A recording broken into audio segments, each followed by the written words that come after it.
Her har vi en mikroorganisme. Noget, der ligner en fisk. Det første dyr på land. En abe. En lidt klogere abe. Og her har vi så til sidst August. Han kan godt lide at cykle og spille dart. August er 21 år og skal læse naturvidenskab på Roskilde Universitet. Naturvidenskab på RUC er en unik forskningsbaseret uddannelse, hvor August kan uddanne sig inden for blandt andet biologi, kemi, matematik og fysik, og hvor han ikke bare kommer til at sidde og læse i en lærebog fra A til B. Her kommer han til at arbejde med samfundsrelevante problemstillinger i mindre projektgrupper, hvor han får mulighed for at bedrive sin egen forskning, og gennem denne også skabe kontakter til erhvervslivet.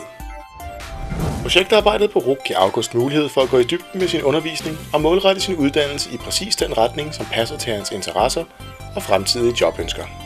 Gennem projektarbejdet opnås der praktiske erfaringer med de enkelte fags teoretiske problemstillinger, og August får mulighed for at omdanne sin akademiske viden til håndgribelige og anvendelige resultater.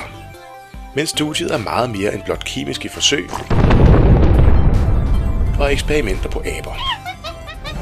August får på RUC også mulighed for at kombinere sine naturvidenskabelige kompetencer med andre retninger inden for samfundsvidenskab og humaniora, som f.eks. journalistik, virksomhedsledelse, kommunikation eller et af de mange andre fag, som RUC tilbyder.